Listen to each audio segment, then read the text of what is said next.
Managing your money effectively is crucial as you navigate through life. However, certain habits can prevent you from achieving financial stability and building wealth. With some awareness and knowledge on how to break these habits, you can improve your finances now and well into the future. Let's go over some financial habits you might need to work on. Here are some money mistakes you should avoid. Today we will be discussing on the how to break 10 money habits that is keeping you poor. 1. Paying yourself last. It's easy to prioritize bills and other expenses over saving for yourself. Make a habit of paying yourself first by setting aside 10-20 of your income for savings or investments before paying for bills and other expenses. Learn how to set aside money for future investments, even if you are swimming in bad debt. When you receive a paycheck, who do you pay first? You're probably paying everyone else first: your rent or mortgage, groceries, utilities, car payment, insurance, etc. Once you're done paying all those bills, you stick whatever you have left, if anything, into savings. That's the paying yourself last scenario. Then you patiently await your next paycheck and repeat the process all over again. But if you ever want to get out of the rat race, then you're doing it wrong. The philosophy of paying yourself first came from George Clason's book, The Richest Man in Babylon, which was written nearly a century ago, and its message still holds true today, despite how the world has changed. In fact, NASDAQ just named it the #1 proven way to save money. People who choose to pay themselves first allocate money to the asset column of their balance sheet before they've paid their monthly expenses. Essentially, you set aside a specific amount of money right off the bat, and then live off what's left over, and that's how wealth grows. If you aren't doing this now, have no fear, it's never too late to ditch your bad habits. Learning to manage your money properly now with a pay yourself first mindset will ensure you have it to invest later. How to pay yourself first. When you begin paying yourself first, it will feel totally backwards because you've been doing it wrong for decades. But trust me, it's the only way to go. Even during times when my cash flow was less than my bills, I still paid myself first. And you can. How? By listening to no to getting comfortable with bad debt. First, don't get into large debt positions that you have to pay for, like credit cards or loans, because it can drain your finances. Keep your expenses low, build up assets first, then buy the big house or nice car later. Second, when you come up short, go ahead and let the pressure build. Don't dip into your savings or investments as a bailout. You see, some people have poor habits, and one of those poor habits is dipping into savings to pay bills. Use the pressure to inspire your financial genius to come up with new ways of making more money, and then pay your bills with that. By so doing, you will have increased your ability to make more money and boosted your financial intelligence. So let's say you're taking home about $5,000 a month. If you first pay yourself $1,000, then you have $4,000 left for living expenses. After 1 year's time, you'll have saved $10,000. You can even set this up automatically with your bank that pays interest, or invest it to remove the temptation of spending the money. Possible solutions. Immediately stop accruing bad debt. Stop adding to your credit card balances.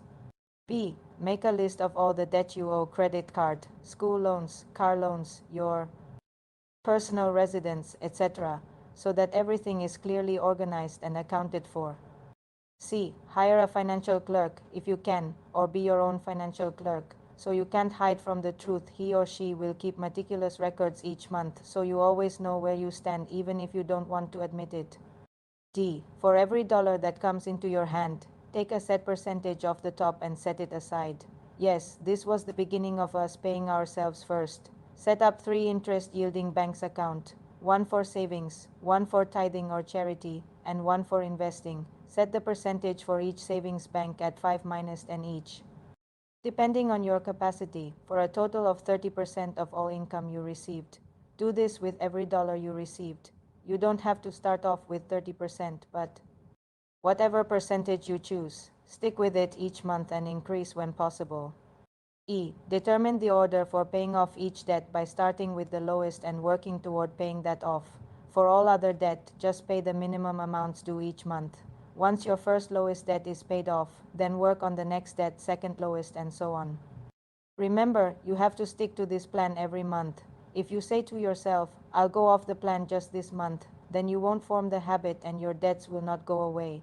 And once you get your personal finances under control, you may be ready to go out and look for sound business investments to grow richer on. 3. Not budgeting and not sticking to your budget. Budgeting is a simple, useful tool that helps you understand how much money comes in and goes out each month. This makes it easier to live within your means and reach your goals. If you don't have a budget or stick to one, you might live paycheck to paycheck and run out of money for important bills. Budgeting helps you plan to have enough money for regular expenses in addition to savings and debt repayment goals. That's not to say your budget can't include fun stuff, like vacation savings or entertainment. In fact, these and anything else can and should go in your budget. The goal is to make sure you have money to cover your expenses and spending without overdrafting or accruing debt. Possible solutions. Find your favorite budget plan. Budgeting can be customized to your preferences. You decide whether yours is complex or simple, in an app, spreadsheet, or piece of paper, and whether it uses cards or cash stuffing. If it's not working, don't give up on budgeting. Try another plan. Seek accountability. If you and your significant other budget together, approach it as a team to help keep each other accountable and celebrate wins. If you're budgeting solo, try some apps which can act as a reminder to you. Look for creative cuts. There's no need to part with your beloved streaming service if you can find other ways to balance your budget. For example, maybe you can find savings by checking if you can save money by switching car insurance or for expensive hobbies. Expensive habits or hobbies can quickly eat into your budget. Evaluate your spending habits and prioritize activities that align with your financial goals and budget. What are some lifestyle choices or hobbies that take a big portion of your finances today? When you keep a low credit card balance and or none at all, your credit score benefits. But if you rack up large balances or exceed your credit limit, it can wreak havoc. A transaction that puts you over your limit might be declined, though if you have a strong payment history or opted into over-limit protection, it may go through. But if it processes, expect fees, a steeper interest rate and higher minimum payment, and possibly account cancellation. While you technically can spend up to your card's limit, your credit score suffers if you get too close to it. That's because your credit score factors in your credit utilization rate, or how much of your available credit you're using at any time. Using too much makes you appear risky and overextended, thus dragging down your score. Possible solutions.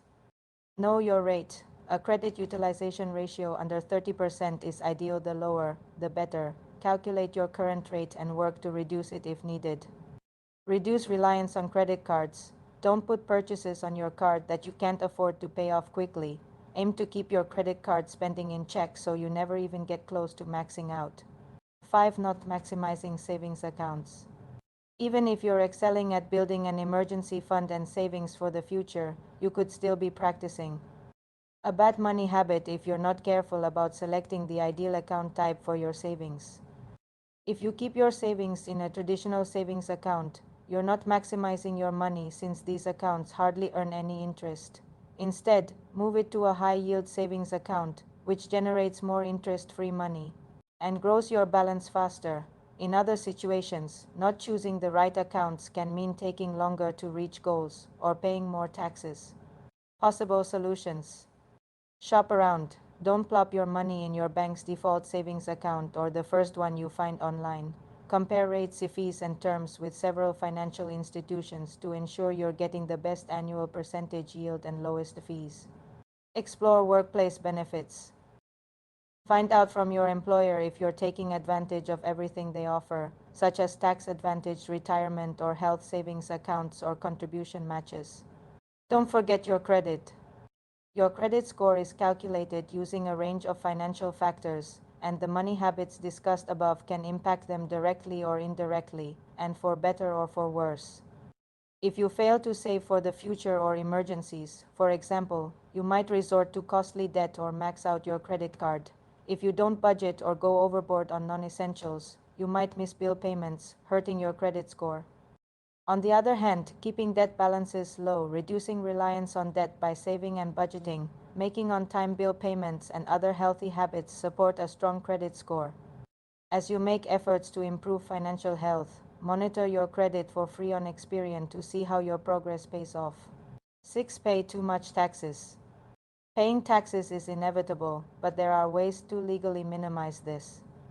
Explore tax saving strategies. Without a doubt, taxes are going to be the single biggest expense that you incur in your life. And whilst from a moral perspective it is important to contribute to the tax pool, it's equally important that you use whatever legal means are available, of which there are many, to avoid paying more than your fair share in taxes, which over the long term is going to put you in a far worse financial position than those who act smart. Whilst finding ways to legally reduce the amount of tax that you pay might sound like an activity that only the wealthy can participate in with the help of their tax advisors, it's actually not. In fact, there are some actions that you can take right away that will provide you with immediate tax savings that you can use to improve your financial position and security. 7. Not knowing your finances and spending wisely.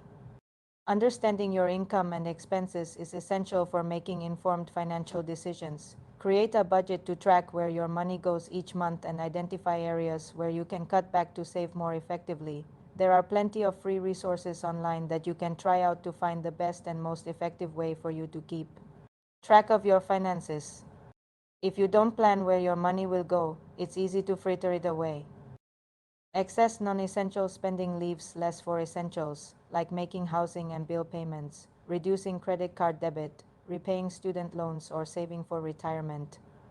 That's not to say you have to eliminate all discretionary spending.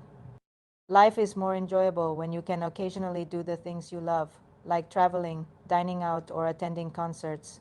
The goal is to find balance, only indulging in non-essential spending once mandatory expenses are covered. Possible solutions. Avoid shopping with credit cards. Shoppers typically spend less with cash or debit cards compared to credit cards, since it creates more of a sense of losing real money. Pause before purchasing, before a hefty non-essential purchase, especially if that purchase is rooted in emotional spending. Stop to consider if it's a need or want, and if you truly afford it. Also consider any trade-offs, such as if this will mean less for savings or cause you to take on more debt.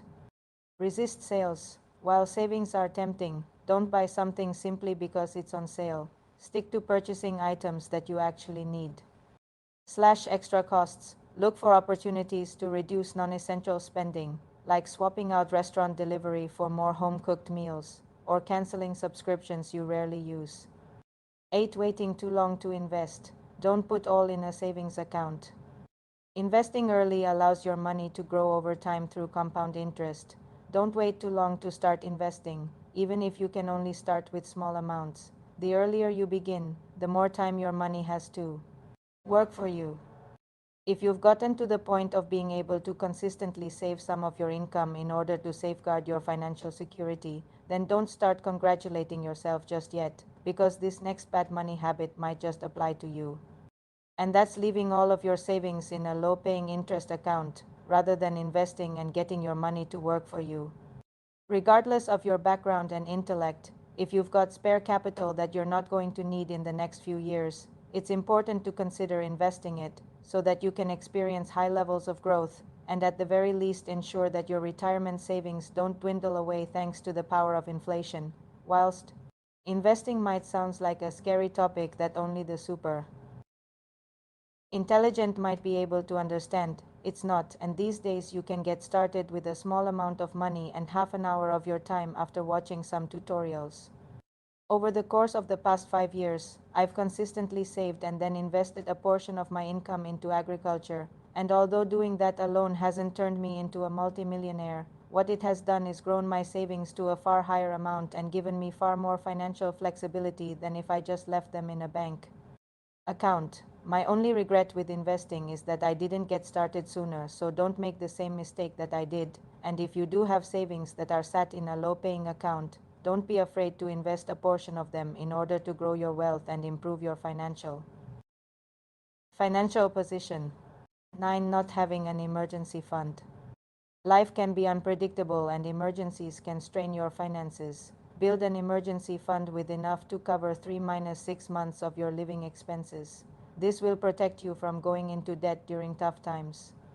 Whether it's a broken leg, car accident, or sick pet, emergencies can set you back thousands of dollars. An emergency fund is savings you can tap when unexpected bills arise that don't fit in your regular budget. Without an emergency fund, surprise bills could force you to take on high interest debt, or get behind on or skip other important bills, leaving you and your credit in trouble. Possible solutions. To avoid these dire situations, follow these steps. Open a separate account for your new emergency fund. Help you avoid dipping into it for day-to-day spending or other savings goals, like a vacation. Set a goal for how much to save in your emergency fund. It can vary by person, but experts generally recommend setting aside enough for 3 to 6 months of living expenses. Determine how and how much you'll contribute. If money is tight, your contributions might be occasional. If you can part with even a little cash each week or month, set up an automatic transfer from checking to this savings account so it's a no-brainer. Leave the account alone unless or until you're facing a true financial emergency. If you do make a withdrawal to cover an expense, replenish it as quickly as you can. 10. Not saving for the future. No matter why you're not saving, whether you struggle to scrape it together or you prefer to live in the moment, this financial mistake can spell trouble later in many ways. For example, not being able to afford buying a home, a delayed retirement or less comfortable retirement lifestyle, inability to contribute to other expenses, like your kids' college education, being vulnerable to debt without enough savings. Interest-bearing savings grow over time due to compounding interest, and investments also usually increase over the years. The longer you wait to start saving and investing for the future, the less time you leave your money to grow. Possible solutions.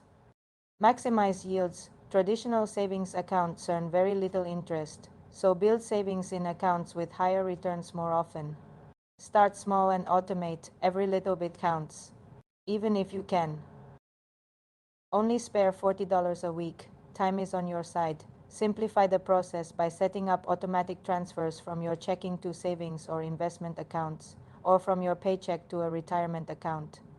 Cut other costs. Scrutinize your latest debit and credit statements for any recurring expenses you can slash even temporarily, like unused subscriptions, to make room for saving. If you can't find room to cut, you could boost savings by finding a side gig. Hopefully, this summary of the most common bad money habits that I see helps you to fix yours if any apply to you. It's important to note that putting yourself on a path towards financial freedom isn't going to be a case of fixing one single bad habit, but fixing them all whilst continuously looking for as many ways as possible to improve personal finances and grow your wealth and financial position. Don't forget to like, share to your loved one, drop a comment and subscribe.